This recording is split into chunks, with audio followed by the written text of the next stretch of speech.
Today, in our discussion of minority groups, we have with us two guests. One is Minister Malcolm X. Shabazz, one of the top leaders of the Nation of Islam, or the so-called black Muslims. And we also have Mr. Herman Blake, one of the teaching assistants in the course. We will discuss today some of the goals and some of the strategies of the Nation of Islam. And I wonder if Mr. Blake might start it off by asking Mr. Shabazz a question. Minister Malcolm, the thing that I thought might be good for starting it off is to talk about one of the most pervasive beliefs in the general society about the Nation of Islam, and that is that it is an organization dedicated to the use of violent means to attain its goals. The question I have is, how true is this, and why do you think it persists in society? Well, the Muslims who have accepted the religion of Islam and follow the religious guidance of the Honorable Elijah Muhammad have never bombed any churches, have never murdered any little girls, as was done in Birmingham, have never lynched anybody, have never at any time been guilty of initiating any aggressive acts of violence during the entire 33 years or more that the Honorable Elijah Muhammad has been teaching us. The charge of violence against us actually stems from the guilt complex that exists in the conscious and subconscious minds of most white people in this country. They know that they've been violent in their brutality against Negroes, and they feel that someday the Negro is going to wake up and try and do unto them as they have do unto the whites as the whites have done unto us. We aren't a violent group. We are taught by the Honorable Elijah Muhammad to obey the law, to respect everyone who respects us. We're taught to display courtesy, to be polite. But we're also taught that at any time anyone in any way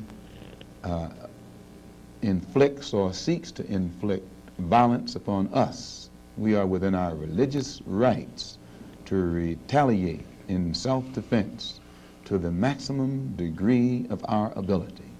We never initiate any violence upon anyone, but if anyone attacks us, we reserve the right to defend ourselves. So to accuse us of being violent is like accusing a man who is being lynched, who is being hung on a tree, simply because he struggles vigorously against his lyncher. The victim is accused of violence, but the lyncher is never accused of violence. And I only point this out because the various racist groups that are set up in this country by whites and who have actually practiced violence against blacks for 400 years are never associated or identified or made synonymous with the term violence. But whites speak of Muslims almost synonymously with violence. Whenever Muslims are mentioned by them, violence is brought up, but it's not connected with any other group. This is a sort of a propaganda tactic, or what I would call psychological warfare, to in some way make the image of the Muslims in this country be a violent image rather than a religious image. I'd like to ask a question in that regard. What's interesting is that members of the Nation of Islam have not used violence even when black Americans were attacked. How do you account for this? Does this in any way contradict some of the basic premises of your movement? I don't know how you mean. Well, you maintain, for example, that you will not, or that you should not use violence unless you are attacked by the white man. And I think we can note in the last several years, certainly, dozens and dozens and dozens of instances in which Negroes have been attacked, killed in some instances. You mean in these These demonstrations? demonstrations and the bombings, for example, recently in Birmingham where they killed 4 little Negro girls. And what interests me is the fact is that the Nation of Islam has not done anything to retaliate. I think you should be happy. But I'm going the to- important thing is, does your lack of action No. contradict any of your basic principles? I'll explain it. You should be happy that Muslims who follow the Honorable Elijah Muhammad, number one, don't believe in any form of integration, and believe that every mention of the word integration by whites, whether it be from the mouth of Kennedy on down to the mouth of the lowest, raggediest white liberal in the street who is beatnik-like involving himself in these integration efforts, if we believed in it, we would integrate, and we would fight anybody who got in our way or made any effort whatsoever to stop us from integrating. If we really believed that the law of the land, the Supreme Court, and other so-called judicial bodies were for real when they talked about integration, we would integrate. And knowing that the law was on our side, and any effort we made to demonstrate toward integration, why, we would know the law should be on our side, if it's the law of the land. If it is the law of the land, then the demonstrators are within the law, and the discriminators are against the law. But to show you the hypocrisy of the law, when Negroes demonstrate for integration, instead of arresting the discriminators, the law arrests the demonstrators. So this is a foolish move on the part of Negroes. And when you foolishly get yourself involved with an enemy, then whatever comes upon you, that's your business. As Muslims, we believe that separation is the best way and the only sensible way, not integration. And but on the other hand, when we see our people being brutalized by white bigots, white racists, we think that they are foolish to allow themselves to be beaten and brutalized and do nothing whatsoever to protect themselves. They are foolish. They should have the right to defend themselves against any attack made against them by anyone. If a dog is biting a black man, the black man should kill the dog.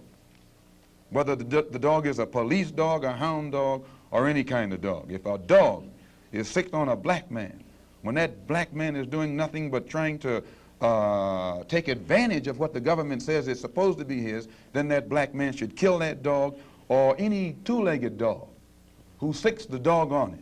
Should other black men help that particular person who was attacked?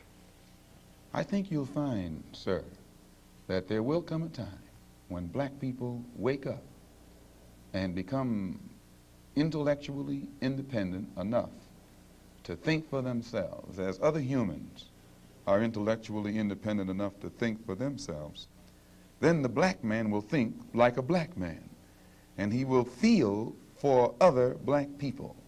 And this new thinking and feeling will cause black people to stick together. And then at that point, you'll have a situation where when you attack one black man, you are attacking all black men. And this type of black thinking will cause all black people to stick together. And this type of thinking also will bring an end to the brutality inflicted upon black people by white people. And it is the only thing that will bring an end to it.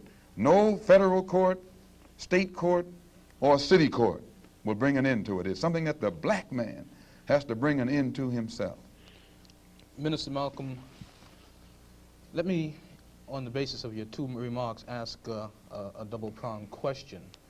One, is it then your assertion that the laws with respect to how Negroes are supposed to have equal opportunity and equal rights in this country are not meaningful or believed by whites? And secondly, what is your opinion and attitude toward the civil rights movement in general, and particularly the Reverend Martin Luther King and his philosophy of nonviolent direct action? If the white people really passed meaningful laws, it would not be necessary to pass any more laws. There are already enough laws on the law books to protect an American citizen. You only need additional laws when you're dealing with someone who is not regarded as an American citizen. But whites are so hypocritical. They don't want to admit that this black man is not a citizen. So they classify him as a second-class citizen to get around making him a real citizen. If he was a real citizen, you'd need no more laws. You'd need no civil rights legislation. Civil rights, when you have civil rights, you have citizenship. It's automatic. White people don't need laws to protect their citizenship because they're citizens. But they don't want to tell us we're not citizens. And at the same time, they don't want to pass laws that are meaningful enough to protect us as if we were citizens. And the Supreme Court desegregation decision is the best example I know. That's a law from the Supreme Court. 10 years have gone by. No desegregated schools. It hasn't been implemented beyond, I think, 9% in 10 years. So this just shows you the hypocrisy of the American white man. They talk out of both sides of their mouth. And for this reason, we who are Muslims, that is, who believe in the religion of Islam, who believe in God, we don't believe that black people will ever get any laws, get any problem with laws being passed or new persons being put in office, white liberals being put in office.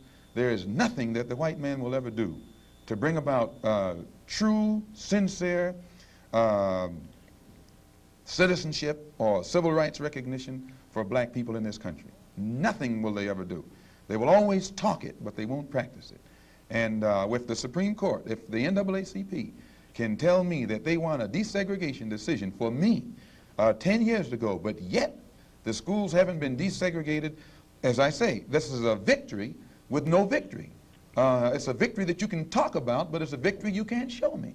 So if you represent the NAACP and you are telling me about this great victory you won for me, when I look at you, I have to conclude that either you have been duped yourself or else you are trying to dupe me. And in most instances where the civil rights struggle is involved, there is no civil rights leader can point to me one concrete gain, practical gain, that black people have made in the civil rights field in this country, not only during the past 10 years, but during the past 100 years. Now, the other part was with respect to Mr. King and the nonviolent direct action. Well, I will let Jimmy Baldwin and John Killens and Lou Lomax, the writers, answer that. Speaking right after this church was bombed in Birmingham, Christian church was bombed in Birmingham by Christians too, mind you, and these 4 little girls were murdered. John Killens and James Baldwin and Lomax and the Negro writers and actors had a meeting at the town hall in New York.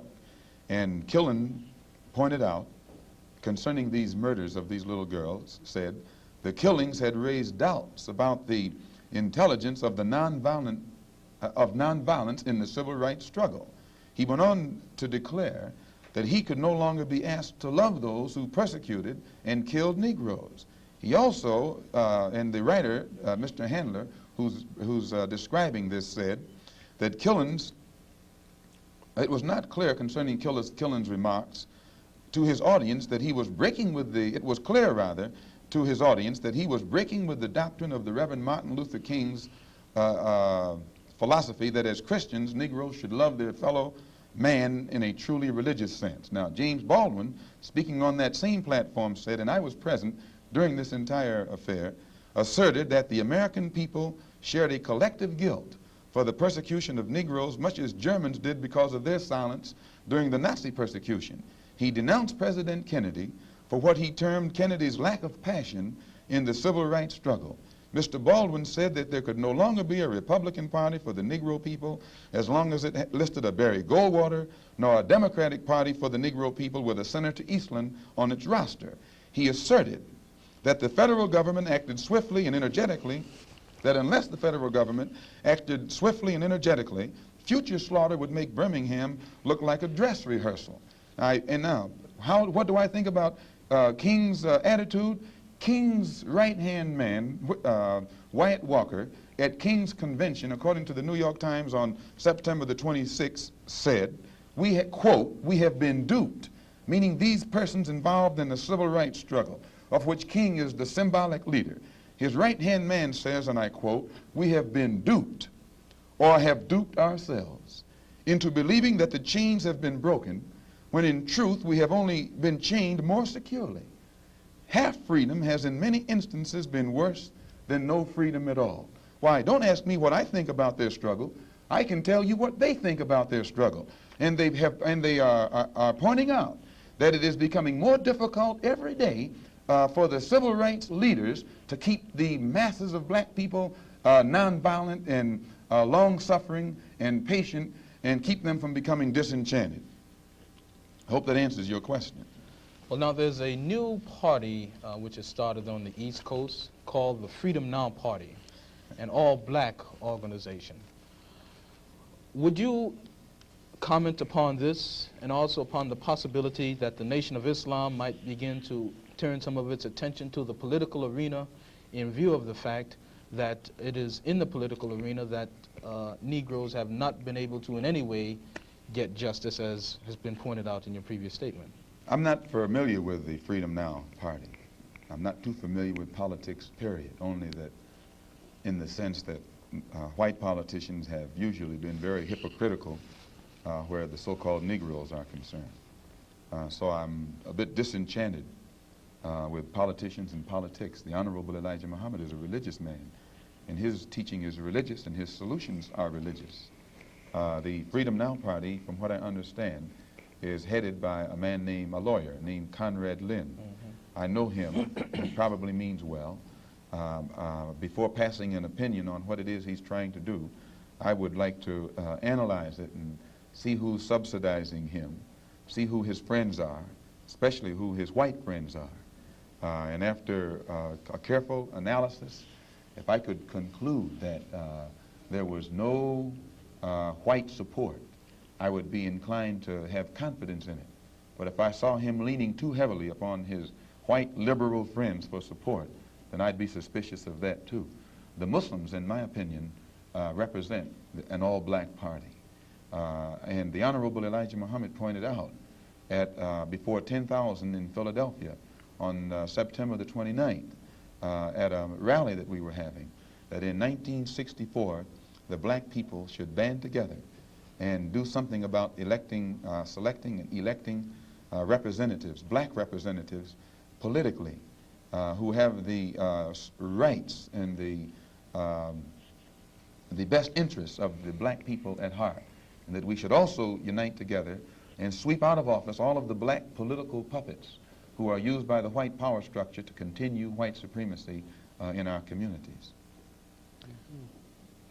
In that regard, would you include Congressman Dawson, for example, from Chicago, and some of the people who represent him on the Chicago City Council? In which regard?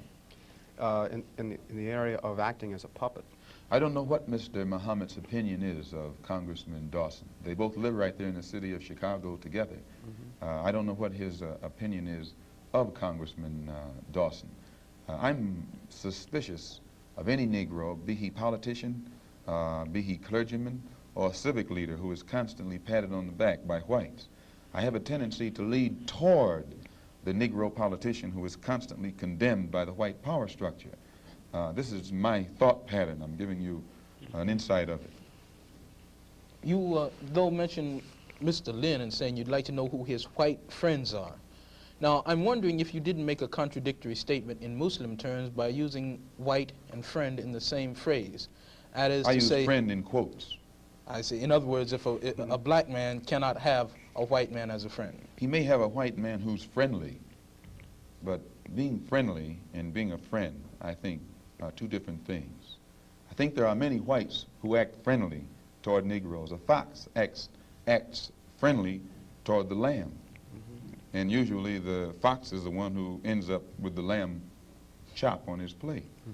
The wolf doesn't act friendly, and therefore the wolf has more difficulty in getting the lamb chop in his plate.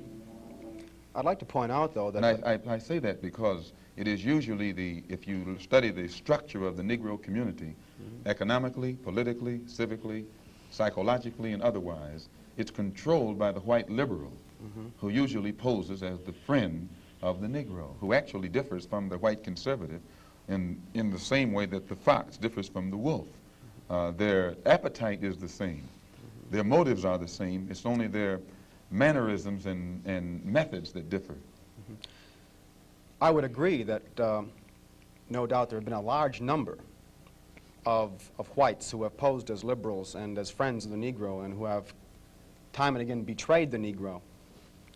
On the other hand, I think one could point to a large number of whites who have struggled for civil rights, for equality, and have got little or nothing out of it, other than quite a few bruises. Give me an example. Well, the large number of white students who have gone into the South, for example, working for SNCC and other organizations. Not working for SNCC or other organizations, but working for the white political machines who benefit by the voting efforts of Negroes. Okay. I'll be more specific. I would cite Herbert Hill, for example, as a kind of person who has championed Negro job rights, for example, in New York City and elsewhere. He has fought the political machine. First time I met Herbert Hill personally was when they were picketing to stop the working on the Harlem Hospital in Harlem. Negroes for 10 years had to fight the city to get an annex built on the Harlem Hospital. Because in Harlem, we need a hospital more so than anything else. Our people are sick. Plus, we do a lot of cutting and shooting of each other, though we profess to be nonviolent. And Herbert Hill brought his forces out and stopped the working on that site. This is the first time I ever saw him. Then, when work was brought to a halt on a hospital in Harlem, the same Negroes tried to stop the work at the Downstate Medical Center in Brooklyn, which is predominantly white. They were out there for 3 months during the summer. Couldn't stop anything. And I never saw Herbert Hill out there one time. Now, whenever it takes a stoppage of something that's going to affect the white man, you find the white liberal absent. But when it involves something that primarily will affect the best interests of black people and black people only, then that white liberal is present. Herbert Hill is the labor secretary for the NAACP. And if he was interested in black people, he would prepare a black man with the type of knowledge and understanding of the labor troubles involving black people that would enable a black man to sit in the same position as Secretary of Labor or Labor Secretary in the NAACP. I'm suspicious of whites who join Negroes and always have to be in the lead, who always have to be the head, who always have to be at the top in Negro organizations. Those whites who really have the interest of blacks at heart, let them give some advice to some Negroes and stand on the sideline. But don't join the organization and then get at the head of it and pose as a friend of Negroes. Well, I would defend his sincerity and his commitment. And more than that, I would say that just because a person is a Negro or a black American does not mean that he's going to struggle for Negro rights or for jobs for Negroes or anything else. I think that today, you could point to a large number of Negro leaders who have consistently betrayed Negroes in a whole host of areas. They aren't really Negro leaders. These are puppets that have been put in front of the Negro community by white liberals. These are parrots that have been put in front of the Negro community by white liberals. You can't name me a Negro leader who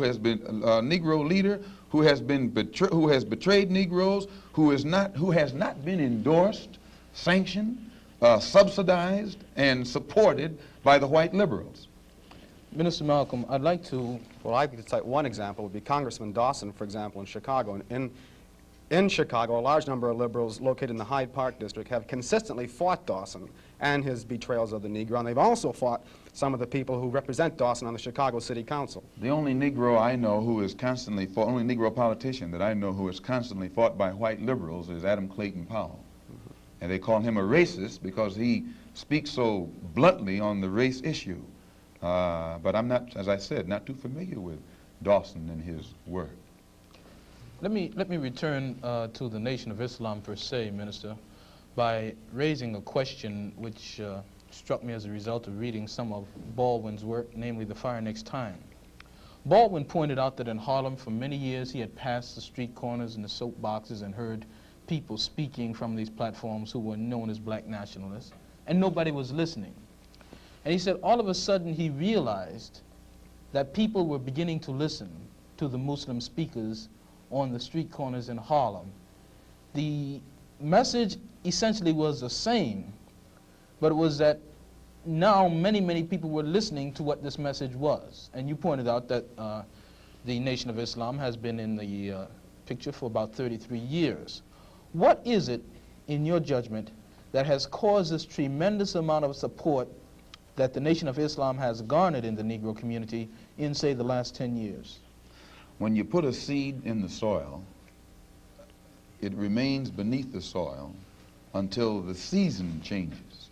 And when the season changes, the seasonal change automatically brings about rather atmospheric conditions, bring about a seasonal change that makes that seed come up or crop grow in its appointed time.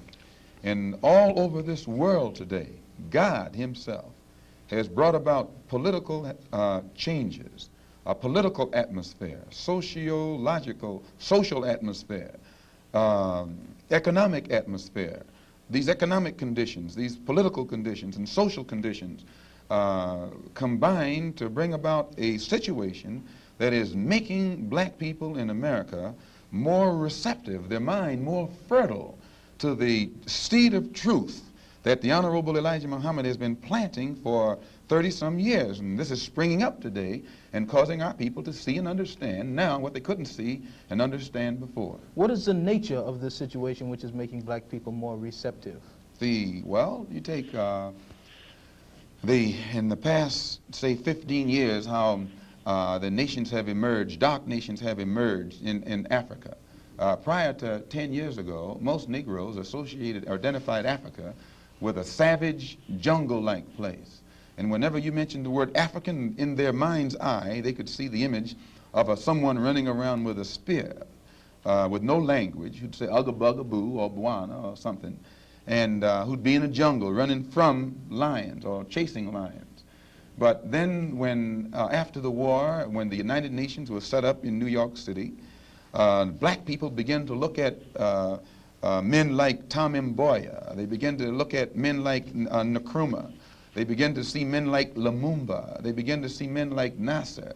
They began to see these Belawa and Azikwe, who could exchange intellectually with whites on an international level in a political forum and hold their own. This made the black people in this country realize that what the Honorable Elijah Muhammad had been teaching all the time actually had substance.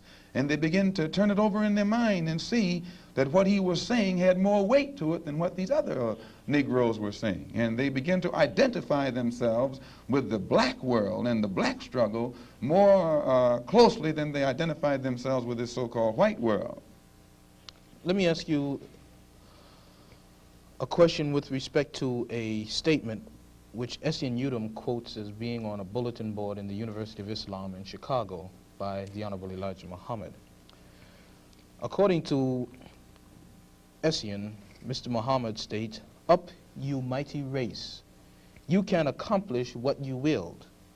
Build your future on these foundations: freedom, justice, and equality."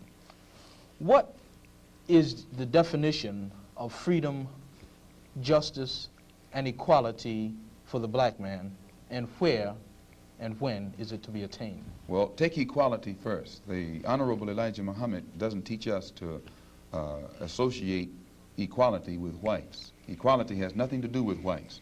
We don't want to be equal with the white man. He's not the criteria or yardstick by which equality is measured. He's not in a position to tell us we are equal. It's not his right. It's not his to do. Equality, we want equality. We had equality before the white man was created.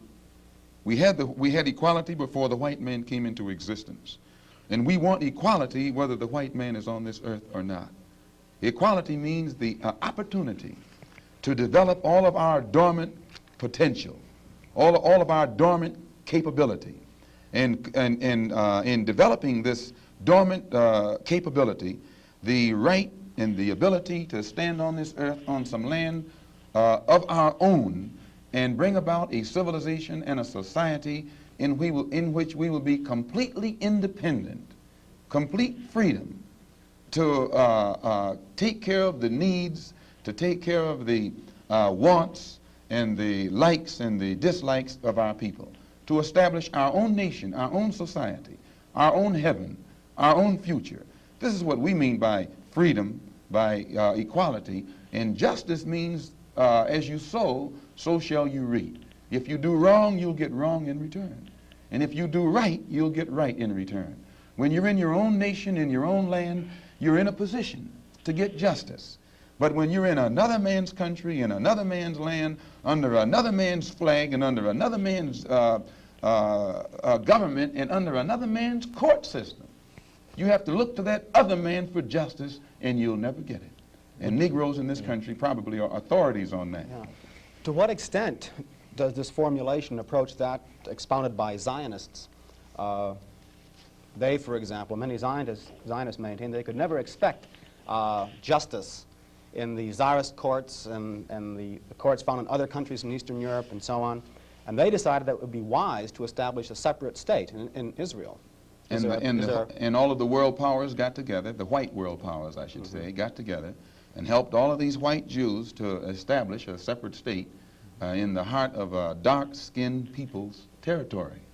And if white people can get together and let other whites, help other whites to establish an independent nation right in the midst of dark-skinned people, and then we don't see where white people should be so much against the Honorable Elijah Muhammad's solution, not of setting up an independent dark nation in a white people's property, but he's asking the opportunity to set up an independent nation on our own continent. Let us leave America and go back home among our own people on our own land and set up our own independent society. But all he says is that this government, which made us slaves, should supply the transportation for us to get back home and give us all of the machinery and the tools necessary for us to till the soil and establish our own agricultural system to feed and clothe our people, our own economy, and in some way become an independent people among our own people on our own continent. This is intelligent.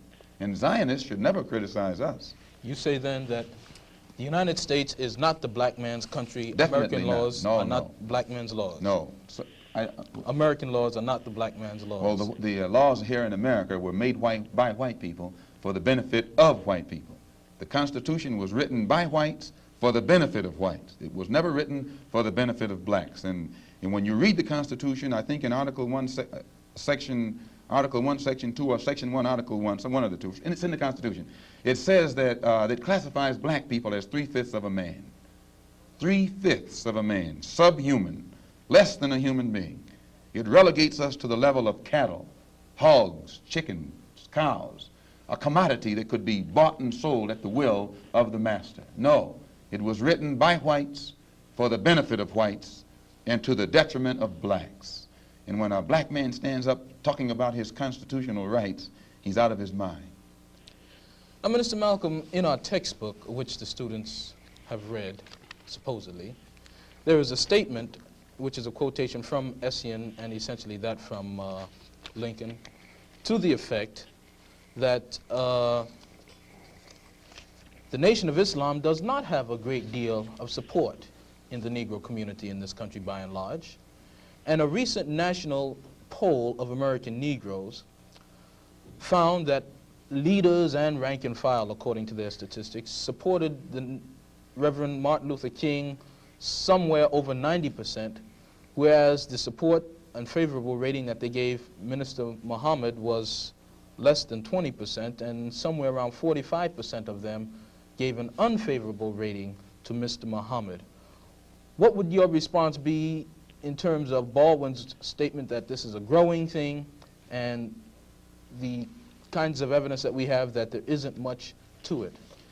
Well, that statement I just made concerning the Constitution is Article 1, Section 2 in the Constitution, where it classifies us as chattel. Baldwin did point out that Mr. Muhammad has the only grassroots support and is the only one whose whole following operates or functions on a mass vehicle. And I think Baldwin told Dr. Kenneth Clark that Martin Luther King is at the end of his rope. Now, concerning the poll taken by Newsweek magazine, I think you said that this was the leaders who said that, who went with King and against Mr. Muhammad around 90%. I just told you a little while ago, these leaders that they call leaders, this included Lena Horne, this included Dick Gregory, and this included comedians, comics, trumpet players, baseball players. Show me in the white community where a comedian is a white leader. Show me in the white community where a singer is a white leader, or a dancer or a trumpet player is a white leader. These aren't leaders. These are puppets and clowns that have been set up over the white community and over the black community by the white community and have been made celebrities and usually say exactly what they know that the white man wants to hear. And it is an honor, actually, that they endorsed Dr. Martin Luther King and were against the Honorable Elijah Muhammad. That's actually an honor. Now, when you say that they also, in this same Newsweek poll magazine, I think the pollster said that he went into the Negro community and asked about the Muslims. And many Negroes whom he asked said, well, I never heard of the Muslims. Who are they? You know, this is the rank and file we're talking about. Oh, yeah. Now, when they got down to the rank and file, this was the answers that they got. This is equivalent to the situation in Kenya during the Mau Mau uprising, when many frightened whites in Kenya, Africa, would go among the Africans and ask them, what about the Mau Mau? And the African would say, I never heard of them. And the same white man who would ask the African this question and very naively believe what the African said, when he went to bed that night, he would lose his head. And usually the one who took his head was the same African who told him that afternoon he had never heard of the Mau Mau. Except in the Newsweek poll, they used Negro interviewers. You'll find that oftentimes Negroes are as much on guard around Negro interviewers, who usually represent the bourgeois element of Negroes, as they are on guard around whites. Usually Negroes know that when this bourgeois Negro walks through the door, he is not doing something that he's initiated himself, but he's involved in something in which the white man is the absolute author of and has sent him to the Negro community for some information.